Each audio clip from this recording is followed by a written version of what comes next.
Começa pela TV Novo Tempo mais um programa Evidências, na busca de fatos que comprovem a veracidade histórica da Bíblia Sagrada. No programa anterior, você viu mais um pouco sobre a história dos judeus e a luta para preservar a sua identidade ao longo dos séculos. Ali chegamos até ao tempo de Adriano, que os expulsa de sua terra natal, criando um novo território chamado Palestina. Isso foi de 132 a 135 de nossa era, e mais uma vez na história, os judeus são obrigados a deixar a sua terra para viverem errantes pelo mundo. Na verdade, os judeus nunca deixaram 100% de habitar as terras bíblicas. Sempre houve comunidades coesas de judeus que se firmaram sobretudo ao redor do Mar da Galileia. Cidades como Tiberíades, Séforis, Isfat e Cafarnaum ergueram prósperas comunidades judaicas. Naquela época, estamos falando do terceiro século de nossa era, a força de Roma estava temporariamente enfraquecida devido ao conflito com a Pérsia e Palmira, que só seria solucionado 2 séculos mais tarde. Esse, portanto, foi um período de relativa prosperidade para os judeus que começaram a se assentar na região e construir várias sinagogas com alto nível arquitetônico. Pelo fato de ser um povo culturalmente baseado nas escrituras sagradas, os judeus tiveram grandes vantagens sobre os seus vizinhos. Numa época em que a maior parte da população não tinha acesso à sala de aula, os judeus desenvolveram para si um sistema cultural de altíssimo nível e conseguiram, graças a certa prosperidade financeira, conservar pelo menos uma autonomia jurídica em meio à sociedade na qual estavam assentados. Essa sinagoga erguida em Cafarnaum sobre os alicerces de uma outra sinagoga, que data dos dias de Jesus, nos dá uma ideia da prosperidade judaica no local. O tamanho, as pedras calcárias importadas, tudo nos dá uma noção de como a comunidade era próspera naquele tempo. Aliás, um cofre com 25 mil moedas foi encontrado, evidenciando que ali frequentavam pessoas de considerável poder aquisitivo. A sinagoga de Cafarnaum era, portanto, um edifício altamente luxuoso para a época, um ápice da arte arquitetônica de Israel para a região. Voltando a falar das atividades literárias dos judeus, é importante dizer que eles nunca deixaram de ser o chamado Am HaSefer, ou o povo do livro, como eles mesmos gostavam de ser reconhecidos. Suas escolas eram dirigidas por rabinos que nem sempre confiavam na guia espiritual dos sacerdotes. Os sacerdotes eram representados nesta época pelos saduceus, que tinham uma religiosidade bastante liberal em termos de adesão aos costumes gregos contrários à tradição judaica. Assim, nessa atividade educacional surgiram, após a destruição do templo pelos babilônios, os Nassim, com a tarefa de conduzir o povo religiosamente. E quem eram eles, os Nassim? Eles eram herdeiros diretos de Davi e descendentes de Jeoaquim, que foi levado prisioneiro para a Babilônia. Eles acabaram se tornando os chefes supremos do Sinédrio, que funcionava como um tribunal de pequenas causas, um tribunal de questões judaicas. Jesus, quando condenado, foi primeiramente colocado diante do Sinédrio, onde anciãos do povo, os Nassim, o interrogaram. Esse Sinédrio, é claro, teve disputas sérias com o cristianismo e também com Roma. Tanto é que, em 429 de nossa era, o imperador Teodósio priva os judeus de qualquer autoridade jurídica interna, de recolher impostos e de possuir grandes extensões de terra. Mas, a despeito disso, a atividade literária dos judeus nunca diminuiu. Já pelo V século, adentrando a Idade Média no Ocidente, eles completaram o famoso tratado chamado o Talmud Palestinense. O Talmud era um tratado que reunia principalmente discussões rabínicas acerca da lei, das tradições, dos costumes, histórias e lendas do povo judeu. E muitas outras obras também foram escritas ou terminadas, e entre elas estava, por exemplo, o Midrash Rabbah, o livro dos comentários bíblicos, e o Midrash Tarhumá, uma coletânea de homilias e ensinamentos acerca da guarda do sábado, o dia do Senhor, de acordo com as escrituras hebraicas. Mas, em pouco tempo, terminou o período de paz do judaísmo. Primeiro vieram as perseguições do Império e também do cristianismo, que a essa altura já era a principal religião de Roma. Depois veio a perseguição dos califas, representando o islamismo, embora num momento ou outro esses grupos também ofereceram aos judeus um acordo de paz. Um exemplo é o do imperador bizantino Heráclius, que em 629 assinou um pacto de proteção aos judeus, mas depois acabou rechaçando o próprio pacto por pressão da Igreja Católica. Aí, os judeus que voltaram a morar em Jerusalém foram novamente expulsos até que a chegada do califa Omar trouxe certo alívio a eles, que passaram a ter, deste novo conquistador, a autorização para continuarem vivendo em terras árabes, como a região era então chamada nesta altura. Mas isto também foi por pouco tempo. Os primeiros califas seguidores de Maomé subjugaram impiedosamente os judeus que viviam na região da Arábia. Muitos deles foram mortos, expulsos ou obrigados a se converter ao islamismo e, em pouco tempo, essa política também atingiu a cidade de Jerusalém. É que Jerusalém ora estava sob o controle dos muçulmanos, ora sob o controle dos cristãos que invadiram várias vezes o território durante as cruzadas, enfim, era uma ciranda política na região. Como você pôde notar, a realidade dos judeus na chamada Terra Santa era muito instável. Ora eram expulsos, ora eram tolerados e, em alguns momentos, até exaltados. Veja, por exemplo, no século VII, os judeus que moravam na Galileia foram proibidos de ocupar cargos públicos. Além de não pegarem armas, eles também eram proibidos de andar a cavalo ou até mesmo falar de religião em público, embora em casa eles podiam fazer os seus ritos religiosos. Agora veja mais esta. Uma carta deste mesmo período foi encontrada pelos arqueólogos. Nesta carta diz que 70 famílias de Tiberíades estavam tendo uma autorização especial para serem nomeadas guardiães do Templo Monte que estava em Jerusalém devido à ajuda que elas forneceram à tropa dos conquistadores. O Templo Monte, só para que você saiba, é o local do antigo templo judeu que, naquele tempo, era ocupado pelo Domo da Rocha, um dos mais importantes santuários muçulmanos do mundo inteiro. Junto com isto, veio também a autorização para erguerem sinagogas em Hebron, Eilat e outras comunidades. Enquanto isso, a situação dos judeus que viviam na Europa também não era nada fácil. É o caso, por exemplo, da Inquisição Espanhola, iniciada no século XV. Embora este seja um assunto bastante controverso entre os historiadores, pois há os que revelam os horrores desse período e os que querem amenizar a situação chamando a Inquisição de um mito, podemos, grosso modo, dizer que, como resultado da reconquista da Espanha, que por muito tempo ficou nas mãos de árabes muçulmanos, os novos conquistadores espanhóis iniciaram uma política de conversão forçada de judeus e muçulmanos ao cristianismo. Os que não aceitassem, é claro, ser convertidos à força, seriam mortos. Então, pouco tempo depois, os reis Fernando e Isabel de Aragão resolveram investigar e punir judeus convertidos que continuavam praticando a sua religião às escondidas. Para isto, contrataram o temível Tomás de Torquemada, frade dominicano perito em investigação religiosa e tortura. Dizem que, a princípio, o próprio Papa Sisto IV se opôs quando a Inquisição foi instalada em Servilha em 1478 por causa dos abusos que se cometiam em nome de Deus.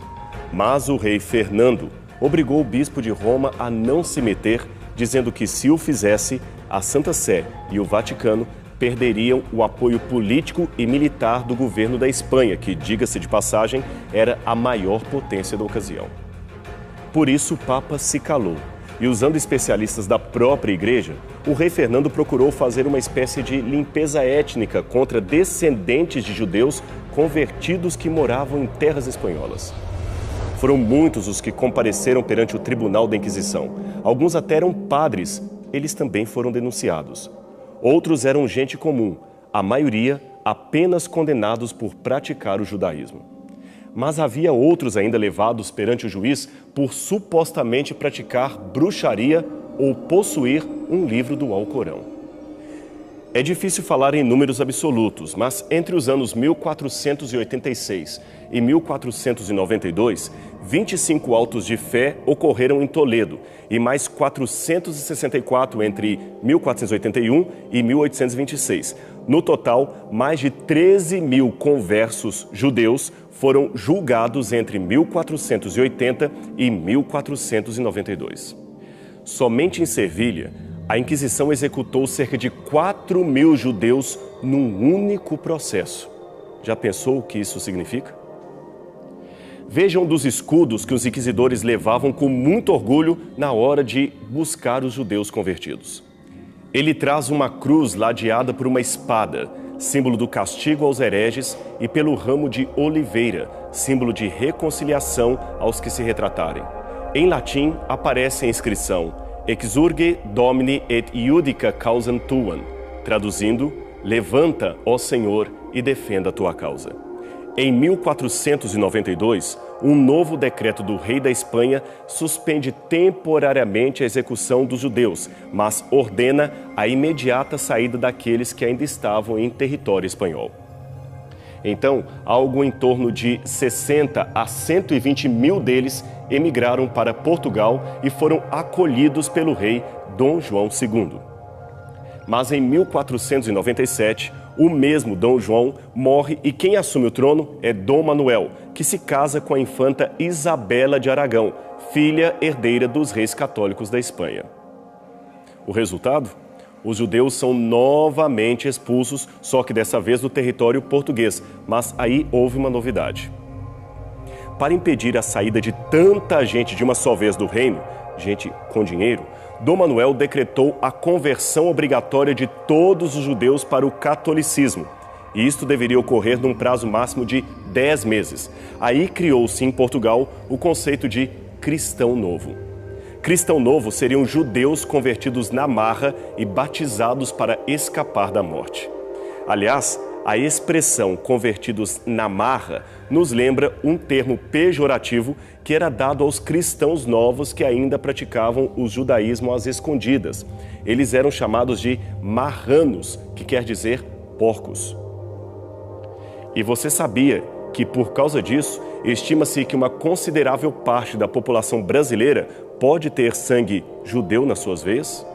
Alguns pesquisadores chegam a estimar que os descendentes de judeus seriam algo em torno de 1/10 da população, o que daria pelo menos 17 milhões de pessoas.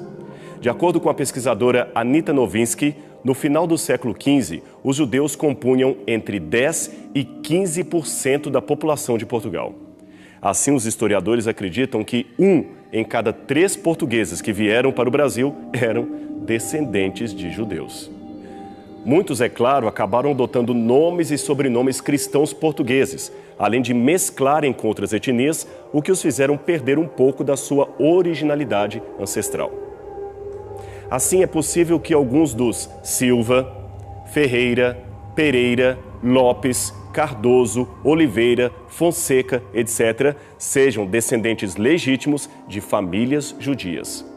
Segundo o dicionário Sefardi de sobrenomes, 14 mil sobrenomes ibéricos podem ter ascendência judaica. Mas atenção, nem todos esses nomes foram criados pelas famílias judias, como alguns insistem em dizer. Eles foram apenas adotados de outras famílias cristãs que já possuíam esse sobrenome. Logo, todos os que possuem alguns desses sobrenomes podem ser judeus, mas nem todos são necessariamente descendentes de judeus. Às vezes, para não serem descobertos, um marido assumia um sobrenome e a esposa outro. Os pais também costumavam colocar sobrenomes compostos nos filhos para não serem apanhados pela Inquisição. As formas de camuflar a ascendência judaica eram variadas, fora o fato de que no Brasil houve muita miscigenação. Como então saber se um sobrenome vem mesmo de família de judeus? Simples. É só ter a paciência que muitos historiadores tiveram de verificar os autos de pelo menos 40 mil julgamentos que resistiram ao tempo e estão à disposição para serem investigados. 95% deles são referentes a crimes de judaísmo, e os nomes eram meticulosamente anotados pelos inquisidores. Veja o exemplo de 2 páginas de um auto contra Antônio José da Silva, um dramaturgo filho de cristãos novos portugueses que nasceu no Rio de Janeiro em 1705. A primeira página traz apenas o seu nome e o título e o número do processo. A segunda detalha a sua acusação. Depois de várias vezes preso, ele foi novamente obrigado a comparecer perante a Inquisição em 1737, porque uma escrava o acusou de estar guardando o sábado. Mais tarde, ele foi torturado e, quando descobriram que ele era circundado, foi novamente torturado. E 2 anos depois, em 1739, mais precisamente no dia 18 de outubro, ele foi sentenciado à morte. Os seus algozes perguntaram se ele aceitaria morrer como um católico, porque se aceitasse, eles garantiam que a sua dor seria minimizada. Ele aceitou e assim foi misericordiosamente estrangulado com um garrote. E somente depois disso, o seu corpo sem vida foi queimado em praça pública. Sua esposa Leonor foi obrigada a assistir todo o processo e ela também morreu logo depois. Essa história inspirou a obra O Judeu, de Bernardo Santareno, uma das mais famosas peças da dramaturgia portuguesa. Como você pôde ver, o título de Cristão Novo não era um impedimento para que uma pessoa fosse condenada pelo Santo Ofício. Aliás, existe um episódio muito triste ocorrido em 1506, justamente num período de Páscoa. Neste momento, padres franciscanos incitaram uma multidão a linchar centenas de pessoas suspeitas por praticarem judaísmo. A barbárie durou 3 dias e, por essa razão, várias famílias fugiram de Lisboa. De fato, os judeus são, como a própria Bíblia diz, um tição tirado do fogo. Gente sofrida, que pagou caro para manter as suas raízes. Mas, do passado remoto ao presente, planejando o seu próprio futuro, eles continuam influenciando a sociedade do mundo inteiro. Muitos, é claro, abdicaram de sua fé abraâmica e se secularizaram, não acreditando mais em Deus. Mas isto não impede que vejamos neles o cumprimento de uma promessa feita há mais de 4.000 anos, quando Deus chegou para Abraão e disse: "Em ti serão benditas todas as nações." Deles, lembremos, veio o Messias que nós cristãos professamos seguir e as Escrituras Sagradas que nós tanto amamos. A sua história ainda enfrentaria outros sofrimentos. 6 milhões de judeus foram mortos durante a Segunda Guerra Mundial, um dos piores holocaustos de todos os tempos. Ele foi executado por motivos racistas e desumanos, mas novamente eles sobreviveram. Em 1947, a ONU aprovou o Plano de Partilha da Palestina e criou o Estado de Israel. Em maio de 1948, a criação foi finalmente instituída. Muitas lutas se seguiriam depois disso, e o conflito, infelizmente, ainda parece muito longe do fim. Também é difícil tomar uma posição acirrada ao lado dos israelenses ou palestinos. Ambos são irmãos em constante estado de sofrimento. Isto mesmo, irmãos, ainda que não necessariamente pela etnia, pelo menos por sua fé particular, ou seja, o judaísmo e o islamismo. Afinal de contas, ambas as religiões dizem remeter ao mesmo ancestral comum, Abraão. Ainda bem que ele não está vivo para ver alguns dos seus filhos se odiarem tanto. Mas há exemplos bonitos de bondade que silenciam toda a querela política ou militar. Exemplos como o deste homem, Ismail Hatib, um palestino que mostrou a todos o que é o amor e o perdão. Em 2005, o seu filhinho de 12 anos, Ahmed Hatib, estava brincando com uma pistola de plástico que foi confundida por soldados israelenses com uma arma. E o menino então foi alvejado sem a mínima chance de se defender. Isso aconteceu no campo de refugiados de Jenin, na Cisjordânia. Um tiro pegou no peito e o outro na cabeça da criança. Os médicos do hospital Raman, em Haifa, confrontaram o pai com uma difícil decisão. Embora o seu próprio filho não houvesse sobrevivido, Ismael tinha a possibilidade de salvar a vida de várias outras crianças através da doação dos órgãos de Ahmed. A decisão de doar os órgãos de uma criança recém-falecida jamais é algo simples para um pai, para uma mãe. No caso do palestino Hatib, tinha um dilema ainda maior, pois as crianças a serem salvas pelos órgãos do seu filho morto provinham todas de assentamentos de Israel. Mas as crianças não são minhas inimigas, declarou o pai. E depois de deliberar com a sua família e pedir a bênção ao líder muçulmano local, ele autorizou a retirada dos órgãos. E pelo menos 5 crianças israelenses foram salvas. Inclusive essa menina que você vê em seu vídeo, filha de uma família de judeus ultra-ortodoxa. O pai desta menina definiu o gesto de seu inimigo político como um verdadeiro ato de amor que traz a cura através da fraternidade e não do ódio. Hoje, Hatib dirige uma ONG para ajudar crianças do assentamento de Jenin. E o que eu, como cristão, posso dizer de um ato como este?